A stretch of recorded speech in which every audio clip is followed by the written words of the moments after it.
Hey guys, what's up? I went on Twitter and Instagram and I asked you if you wanted to hear the story about the worst day/experience of my entire life. There was an overwhelming amount of people that said yes, so I'm not going to make the intro of this video very long because the story is kind of long, but honestly, grab a snack, grab a drink, grab something, get comfortable, buckle your seatbelts because this story is so just I don't even know the word. Like, it gives me anxiety telling this story because it just reminds me of the horrible day that this was. So, let's get right into it, I guess. So, I have family out of state that were planning on coming and visiting us. And originally, we were just gonna kind of like hang out, maybe barbecue, stuff like that for like a week or so while they were visiting. But my cousin was like, hey, I've always wanted to go deep sea fishing. And my dad was like, oh my gosh, me too. And so was my mom. And I was just kind of like, not really like a fishing, hunting kind of person. Like, in fact, I hate doing those things.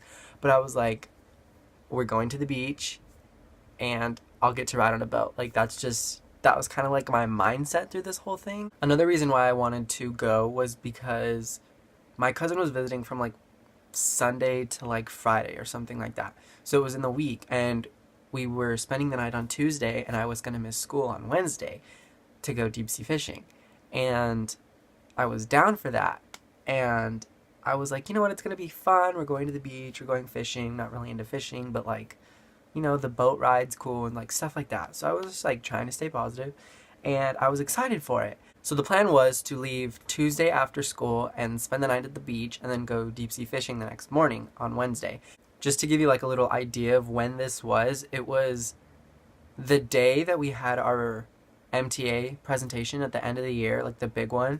That was the day after school that we went to the beach. And then the next day was the worst day of my entire life. So Tuesday comes and all day long I'm bragging to people like, tomorrow while you're at school I'll be at the beach, like just kind of being like an ass about it. And I thought that I was going to have the time of my life on this trip. And it just so wasn't. Like, to all the people that I bragged about, you had an amazing day at school that day. Even if it sucked, it was amazing compared to my day. So Tuesday night, we drive to the beach and we have dinner at Morro Bay and we reserve our hotel and we go to sleep. And it's fine. The next morning, I wake up with the flu and with like excruciating back pain because the bed that I was sleeping on, like, apparently was garbage. Another thing was that we had to wake up at 4 in the morning to get ready and be there at 5 in the morning and do all the paperwork and like pay our tickets and fees and stuff like that. And we were going to leave at 6. There was two options. There was a 6-hour, which went from 6 a.m. to noon. And then there was a 12-hour, which went from 6 a.m. to 6 p.m. And my dad, my parents, my whole family, like, genuinely considered doing the 12-hour one. And honestly, I would have jumped off that boat. Like, it's not something that I don't think anybody, I don't know how anybody can be on that boat for 12 hours. I struggled through the 6 that I was on it. So let me give you like a little OOTD of what I was wearing that day because it really matters. It really like has its part in the story, which you'll like realize later. So I was wearing jeans, a t-shirt, a long sleeve shirt over that, a windbreaker over that, and a big snow jacket over that. And then I was wearing like hiking boots because they were thick and waterproof and I thought they would keep me warm. And then I also had on a beanie.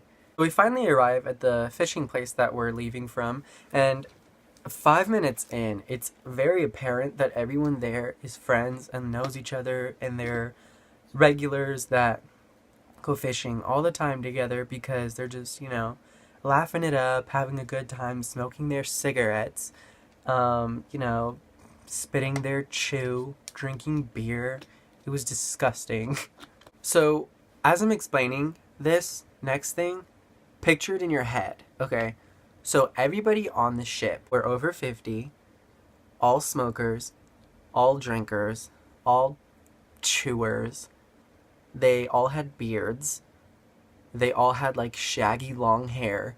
They all had very bad hygiene. You could smell them from like across the boat. Um, they were all like large, just heavy set fishermen guys. So we get onto the boat and we settle in our spots, and already as we pull away from the dock, I'm like,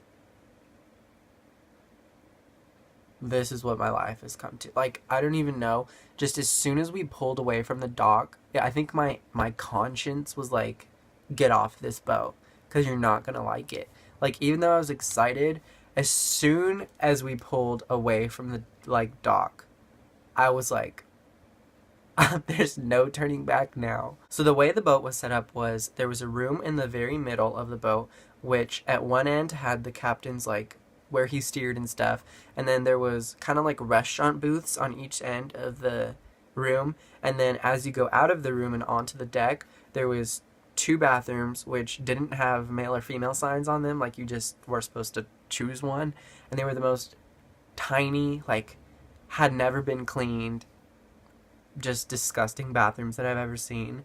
And then around the room, outside, there was enough space around the whole thing where people could stand and fish off the boat from. So the brochure of this place said that we were going to have like breakfast and snacks and drinks like free or like low, cheap or something. And the only thing that we could get if we wanted was a breakfast burrito. And for whatever reason, I don't know if it was their recipe, some of their ingredients, it just smelled like it permeated, I'm not even kidding, through the entire boat. And it just made the entire boat smell like gross, like eggs and cheese. And it was just, that's whenever I was like, okay, I'm over this already. So we finally stopped somewhere, and the captain's like, okay, you can let down your fishing line or whatever. And basically, mine was a lot harder to like reel in than everyone else's was. But the captain didn't like try it out like as if I was lying. He was like, you're just gonna have to try harder, like whatever, blah blah blah. So I was having trouble. I don't even remember what I was having trouble with. I was having trouble with something, and I asked him for his help, and he was like, oh, I guess, because everyone else on the ship like didn't need his help because they were regulars or whatever. And he comes over and he's like, let me see your pole. So I take it out of the water and I give it to him. And obviously, if you've ever fished, there's like weights at the end of your thing where your hook is so that the line can go to the bottom of the water. And the weight is like, I think it was like a 1 pound weight because it was like deep sea fishing, like it had a long ways to go, you know what I mean? And it kind of like smacked the side of his boat as I was reeling it in, and he was like, hey, be a little more careful, you don't have to pay for this boat, like you're gonna damage my paint. And I was like, sorry. And he was like, what? And I was like, sorry. Like, I'm not even kidding you. You would think that they would be more professional about it and be like, hey, does anyone need help? Hey, how many of you have fished before? Hey, can I help you with that? You know what I mean? But no, since everyone was regulars, he just assumed we all knew what we were doing. And he was so rude. Like, also he had a sailor's mouth. That's apparently not just like a saying people talk about. It's a real thing, I guess, because every word out of his mouth was either like BS or the F word or like SOB, just all of the words just pouring out of his mouth in every sentence that he spoke.